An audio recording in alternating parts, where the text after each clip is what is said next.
Hello दोस्तों, मैं अंकित सिंह आप सभी लोगों का विजडम हब स्टडी पर स्वागत करता हूं। दोस्तों, इस वीडियो में हम एक ऐसे टॉपिक को डिस्कस करेंगे जो कि हम सभी के लिए बहुत ही ज़्यादा महत्वपूर्ण है। टॉपिक कौन सा है? तो देखिए, टॉपिक ये है कि यहाँ पर अगर हम देखें तो जो कोविड-19 की जो वैक्सीन है, इसको लेकर के सभी लोगों में क्यूरियोसिटी है, उत्सुकता है, जिज्ञासा है कि यह वैक्सीन कब तक आ जाएगा। लेकिन ये वैक्सीन का जो डेवलपमेंट का प्रोसेस है, ये लोगों को नहीं पता है।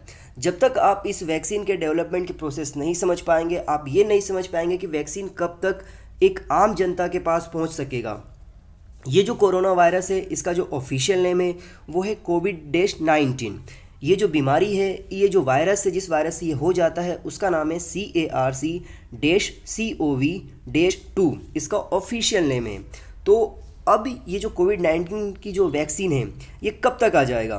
तो देखिए, दुनिया भर के जो भी वैज्ञानिक हैं, जो भी रिसर्चर्स हैं, डॉक्टर्स हैं, इसकी दवाई की खोज में लगे हुए हैं, अलग अलग प्रकार के डेवलपमेंट कर रहे हैं, अलग अलग प्रकार के रिसर्च कर रहे हैं ताकि इसकी दवाई को जल्दी से जल्दी लाया जा सके। तो 11 अप्रैल 2019 को जो कोविड-19 के वैक्सीन से जो भी जानकारी थी, उससे रिलेटेड एक ड्राफ्ट बनाया गया था जिसमें WHO ने कुछ बताया था। तो WHO ने ये बताया था कि 3 वैक्सीन्स ऐसे हैं जिनका कैंडिडेट क्लिनिकल इवोल्यूशन चल रहा है। बाकी 67 वैक्सीन्स ऐसे हैं जिनका कि कैंडिडेट प्री क्लिनिकल इवोल्यूशन में है। ये तो अब यहाँ पे 2 टर्म यूज़ किया गया है। पहला क्या है? कैंडिडेट क्लिनिकल इवोल्यूशन, और दूसरा कैंडिडेट प्री क्लिनिकल इवोल्यूशन। अब ये क्या होते हैं? ये जब तक आप नहीं समझेंगे तब तक आप ये नहीं समझ पाएंगे कि किस प्रकार से क्या क्या फेजेस होते हैं, क्या इसके स्टेजेस होते हैं। तब जाकर के कोई जो मेडिसिन है, जो भी कोई वैक्सीन है, वो आम जनता के यूज़ के लिए हो पाती है। ये जब तक आप नहीं समझेंगे तब तक आप मान के चलिए कि आपको ये भी अंदाज़ा नहीं होगा कि किस प्रकार से आम जनता के पास कोविड-19 का वैक्सीन आ पाएगा। तो देखिए, वैक्सीन डेवलपमेंट करने की जो प्रक्रिया होती है वो कई चरणों में होती है। इन कई चरणों के बाद ही जो वैक्सीन है वो हमारे पास आ पाता है। इसके लिए हमें बहुत लंबा इंतज़ार करना पड़ता है। तो वैक्सीन डेवलपमेंट के जो फेजेस होते हैं वो होते हैं मुख्यतः 3 प्रकार के। एक होता है एक्सप्लोरेटरी स्टेजेस, दूसरा होता है प्री क्लिनिकल स्टेजेस, और तीसरा होता है यहाँ पर क्लिनिकल ट्रायल या फिर ह्यूमन ट्रायल। ये 3 इसके चरण होते हैं। फिर इसके बाद भी आप देखेंगे तो जो क्लिनिकल ट्रायल या ह्यूमन ट्रायल होता है, इसमें भी 4 फेज़ होते हैं। फर्स्ट फेज़ होता है क्लिनिकल ट्रायल, फेज़ 2 होता है क्लिनिकल ट्रायल, फेज़ 3 होता है क्लिनिकल ट्रायल, और फेज़ 4 होता है क्लिनिकल ट्रायल। 3 चरणों के बाद तीसरे चरण में भी 4 चरण होते हैं। देखा आपने कितना कॉम्प्लिकेटेड जा कर के ये बनता है।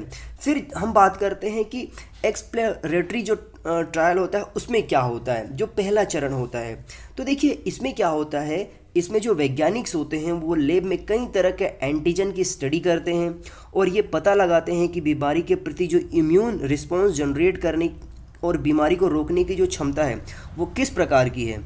ये लेबोरेटरी में, मतलब प्रयोगशाला में, इसका निर्धारण किया जाता है, इसके बारे में शोध किया जाता है। तो जो एक्सप्लोरेटरी स्टेज होता है वो तो पूर्णतः वैज्ञानिकों का होता है। तो ये तो हो गया फर्स्ट स्टेज। फिर क्या होता है कि ये जो एंटीजन वायरस जैसे पार्टिकल्स, असंक्रामण वायरस जिसे हम एंटी कंटीजन कहेंगे, या फिर वायरस के प्रोटीन हो सकते हैं। एंटीजन के बारे में बात की जा रही है, इसे वैक्सीन कैंडिडेट कहते हैं। देखिए, एंटीजन वो होता है जो कि उसको मनुष्य के शरीर में इंजेक्ट कराया जाता है और वह उस मनुष्य के शरीर में जो रोग होता है, जो वायरस होते हैं, उसके प्रति एंटीजन, मतलब उसको रोकने के लिए कार्य करता है, उसे एंटीजन कहा जाता है। तो ये क्या किया जाता है, ये मनुष्य के शरीर में इंजेक्ट कराया जाता है तो वह उससे लड़ता है। फिर आता है इसका दूसरा फेज जिसे कहा जाता है प्री क्लिनिकल स्टेज। अब प्री क्लिनिकल स्टेज में क्या हो रहा है, तो इसमें ह्यूमन या एनिमल सेल्स, कोशिकाओं या दोनों में एंटीजन के प्रति इम्यून रिस्पॉन्स का अध्ययन किया जाता है। तो पहले क्या हुआ, एक्सप्लोरेटरी में साइंटिस्ट ने मेडिसिन बनाया, रिसर्च किया। अब जो बनाया गया है उसको मनुष्य में या फिर किसी एनिमल में, जानवर में, उसको इंजेक्ट कराया जाता है। फिर अगर उन सेल्स में एंटीजन के प्रति प्रभावी इम्यून सिस्टम जो रिस्पॉन्स होता है और कोशिकाओं में कोई भी नुकसान नहीं होता है, तो इसे आगे लाइव एनिमल में टेस्ट किया जाता है। समझे आप, ये 2 इसके फेजेस कंप्लीट हो जाते हैं। फिर आता है आपका लाइव लेबोरेटरी में चूहे, बंदर या दूसरे जानवरों में एंटीजन के प्रति इम्यून रिस्पॉन्स की स्टडी की जाती है। ये देखा जाता है कि एंटीजन उनके बीमारी के प्रति प्रभावी इम्यूनिटी जनरेट करने में सक्षम है या नहीं है। यदि नहीं है तो फिर से वापस से एक्सप्लोरेटरी स्टेजेस पे आ जाते हैं हम, पुनः पीछे आकर के फिर से रिसर्च किया जाता है जब तक कि सकारात्मक परिणाम सामने नहीं आते हैं। इसी स्टेज में वैज्ञानिकों को एंटीजन के प्रति इम्यून रिस्पॉन्स, उसके साथ साइड इफ़ेक्ट और टॉक्सिसिटी और उसके बेस्ट डोज, इन सभी चीज़ों के बारे में जानकारी मिलती है कि किस व्यक्ति को कितना डोज देना है, कितना रिस्पॉन्स आता है उसका, कोई उसके साइड इफ़ेक्ट तो नहीं है। ये सारे के सारे हैं जो प्री क्लिनिकल स्टेजेस में ही पता चलता है। फिर ज़्यादातर वैक्सीन्स जो होते हैं वो कैंडिडेट प्री क्लिनिकल स्टेज से ही बाहर हो जाते हैं। क्यों हो जाते हैं बाहर? कारण मैंने आपको स्पष्ट किया है, उसमें बहुत सारे टॉक्सिसिटी होता है, मतलब उसमें जहर बनने की संभावना होती है, डोज की प्रॉब्लम्स हो जाती है कम ज़्यादा की, साइड इफ़ेक्ट हो जाते हैं। तो ये जो उसका सेकेंड फेज़ होता है ना, तो ज़्यादातर जो मेडिसिन्स होते हैं, जो वैक्सीन्स है, वो सेकेंड स्टेज में ही बाहर हो जाता है। फिर बाहर हो गया तो फिर उसे फर्स्ट स्टेज पे फिर जाना पड़ता है। तो यही कारण है इसका। फिर इसके बाद आता है ज़्यादातर वैक्सीन्स बाहर हो जाते हैं, मैंने बताया आपको, और फिर प्रभावी वैक्सीन कैंडिडेट को आगे क्लिनिकल ट्रायल यानी ह्यूमन ट्रायल में परखा जाता है। अब फर्स्ट स्टेज के बाद सेकेंड स्टेज में भी अगर वो क्लियर हो जाता है प्री क्लिनिकल स्टेज में, फिर आता है आपका थर्ड स्टेज जिसे हम वैक्सीन कैंडिडेट ट्रायल कहते हैं, क्लिनिकल ट्रायल कहते हैं। तो यहाँ पे क्या होता है, यहाँ पे 4 फेजेस होते हैं।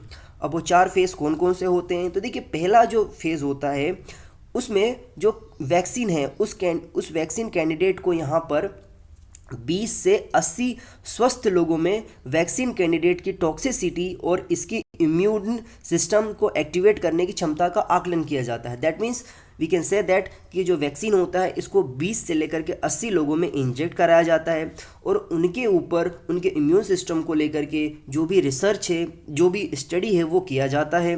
फिर जब यहाँ पे वो सफल हो जाता है, फिर आता है सेकेंड फेज़ का क्लिनिकल ट्रायल।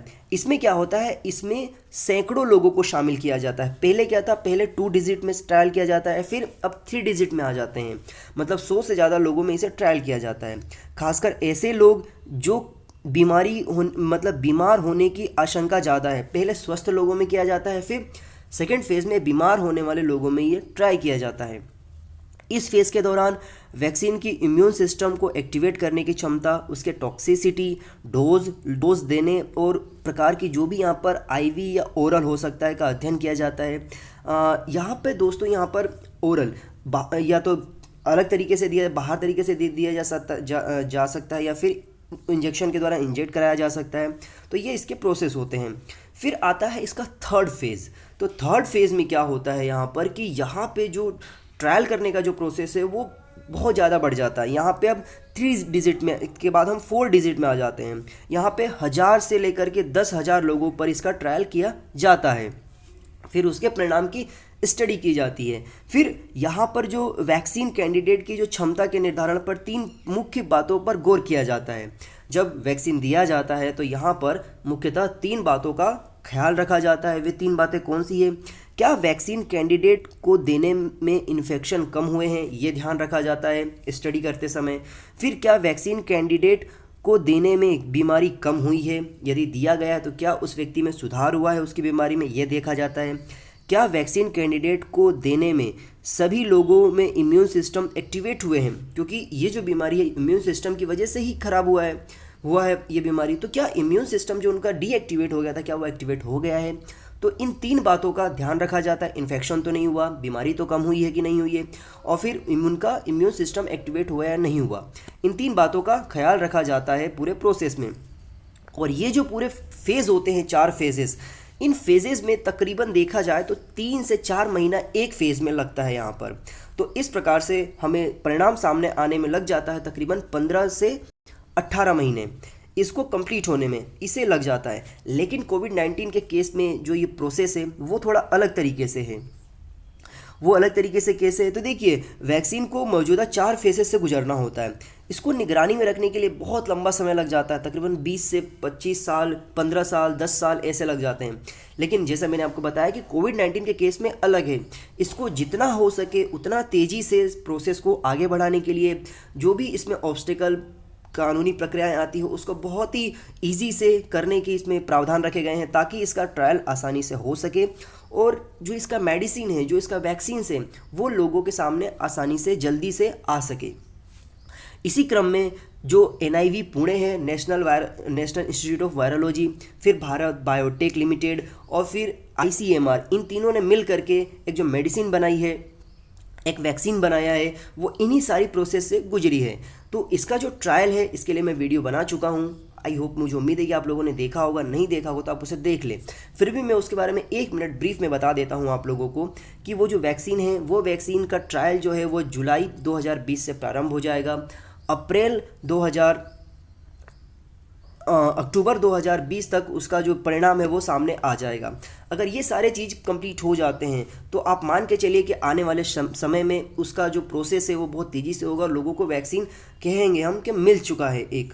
और इसी बीच ICMR ने एक इन्फॉर्मेशन भी दिया है कि उनका जो ट्रायल है वो बहुत तेज़ी से चल रहा है और कोशिश ये रहेगी कि जो मिड अगस्त है वहाँ तक इसको एक लंबे लार्ज स्केल पर इसका उपयोग करना शुरू किया जा सके। ये पूरी इन्फॉर्मेशंस थी जिसमें मैंने आपको बताया कि किस प्रकार से किसी वैक्सीन का ट्रायल होता है, क्या प्रोसेस होता है, कितने समय लग सकते हैं। लेकिन हम उम्मीद करेंगे कि जो हमारा प्रोसेस है कोविड-19 के रिलेटेड में, वो हमें वैक्सीन तकरीबन 15 से 20 महीने में आने की संभावना ज़्यादा है। तो इन सारी उम्मीदों के साथ मैं आप लोगों को यही बोलूँगा, घर पे रहिए, सुरक्षित रहिए, जब तक वैक्सीन नहीं आ जाता तब अपने आप को खुद बचाइए। अन्य प्रकार की वीडियोस प्राप्त करने के लिए आप मेरा यूट्यूब चैनल को सब्सक्राइब कर लीजिए, बेल आइकन बटन दबा दीजिए। फेसबुक पर अगर आप इस वीडियो को देख रहे हैं तो वहाँ पर पेज को लाइक कर दीजिए, ताकि आने वाली जो भी अपकमिंग इन्फॉर्मेशन है आपको प्राप्त हो सके।